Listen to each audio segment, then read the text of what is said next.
big fan of this book, and I've been a fan for quite a while. Behind me now, you see, I liked it so much that I bought 2 copies. I took it apart. I taped it together to make an alphabet sort of poster that would go from the letter A all through the 26 letters of the alphabet. And I also appreciated that in the book, like the end papers here are intricate and they show up with the black behind them. And as someone who worked on yearbook when I was in high school, I love seeing what the computer can do now on this cover, that they can shrink a snowflake. They can curve it as if it's floating and things like that. They can pile it up, all just by using the tools on the computer to stretch some things. And this is a book that somebody who loved animals combined snowflakes with animals with the letters of the alphabet. So we're going to see this in a minute. This book that's called Zoo Flakes by a man named Will C. Howell.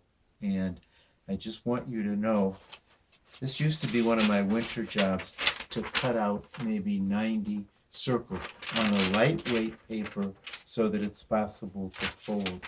And first, after you have a circle cut out, you would fold it in half. Then you would pinch it to find the middle point, and then open it back up again. In this one, you try to make it about thirds, so it's as if this whole circle, like a cake, is cut into 3 big generous slices. So now I've folded one way, pretty equidistant, and I fold it back, and now I have 6 thicknesses of paper, and I can take a sharp pointed scissors and I can start cutting, and I can cut into all the thicknesses, and I can take my hole punch, and hole punches come in many different sizes, or sometimes they punch a star or something like that. You can do that. I can reach in here, I can hole punch several things, and then there's just infinite creativity, in my opinion, in young kids, especially if someone has like prepared the circles before them, can really do that. Snowflakes, because they come from water, which is H2O, there's something about the property of water that as it freezes, it makes sort of 6-armed shapes of flakes. So wonderful. So we're going to be ready to take our book and start Zoo Flakes ABC. Now what I'm going to do is I'm going to help you see one of the animal things by covering up 5 and then letting you see. There's the end papers. And here we go. A is for alligator. So if you ever like cut out paper dolls, you know that this has to connect to another part and this has to connect. So then when we take this off, we see all 6 of them to make an alligator snowflake. Here we go. B is for bear. So there's a bear holding a fish. There's one, but there's like the snowflake of 6 adjoining. C is for camel. There's 1, there's 6. This must have been fun to work on, don't you think? D is for duck. So there's a duck next to a cattail, opening up his duck bill on the waves. E is for elephant. So there's 1 elephant. There's the 6 elephants. Continuing the alphabet, F is for fish. 1 fish. 6 fish for us. Zooflake. G is for giraffe. 1 giraffe. 6 giraffes. See, hole punches were really an important one there. H is for hippo. There's the feet and the head and the butt and the tail. 1 hippo, 6 hippos. H, then I. I is for iguana. Iguana on a branch. 1 iguana, 6 iguanas. J is for jaguar. It's a jaguar on a tree branch, leaping off to the ground. All the jaguars in a jaguar snowflake. K, kangaroo. There's a mother kangaroo with her joey in the pouch. That looks great, but this is even greater. 6 kangaroos all together in a kangaroo flake. Hey, here we are. L is for lion. The king of the beasts, 1 lion, 6 lions. M is for moose. There's the moose with the moose antlers and his big head and legs. Moose, 6 moose. N is for newt, that kind of salamander. Here's 1 newt.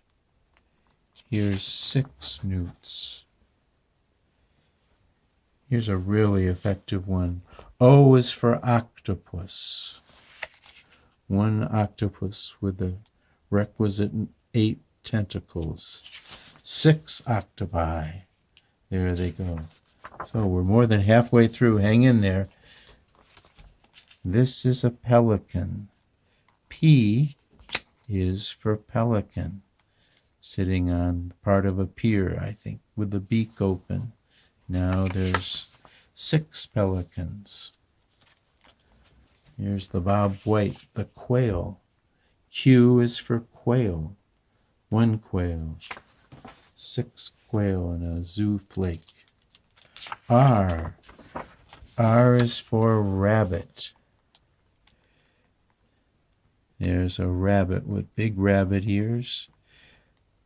There's the total of 6. Here's the S. Let me see. Here's a good one to show. S is for squirrel. At the tail and the hands and the feet. There's the 6 squirrels that make the zoo flake. T is for turtle. Great shell there. And then the other 5 to make the 6 turtle zoo flakes. U, a very popular animal with kids nowadays, the unicorn. U is for unicorn. There's 1, there's 6. V is for vulture.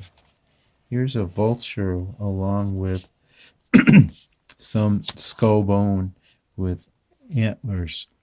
That's dead meat that the vulture is coming for. Here's the whole zoo flake with 6 vultures.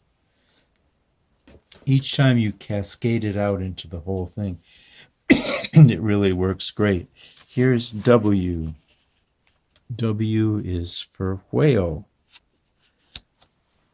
The whale's tail, the spout coming out from its blowhole, the whale's mouth, that's better. W is for whale. X, always the challenging letter in the alphabet, is for the last letter of fox. There's a fox sitting down. There's the fox tail. Yep. Now I've got it even better. 1 fox, 6 foxes. And then an animal from Asia, the yak. Y is for yak. There's one yak. There's 6 yaks in a snowflake. And last of all, you could probably guess, Z is for zebra. There we go. One zebra and the whole deal. And once again, when you see it here, they look very much like real flakes. They've got 6 parts. They've got different shapes. They're all unique, but then they're just the letters of the alphabet. Somebody had a really creative idea. I think about the studio at Attic Angel when I think about creativity. I just think there's a lot of you who appreciate those opportunities in the studio with coaching from Katie, and it's a wonderful feature of Attic Angel. So creativity, the creativity in this book made me think of you all, the residents of Attic Angel Place. So we're going to be ready to move away from winter and do something about the presidents at this time close to the inaugural.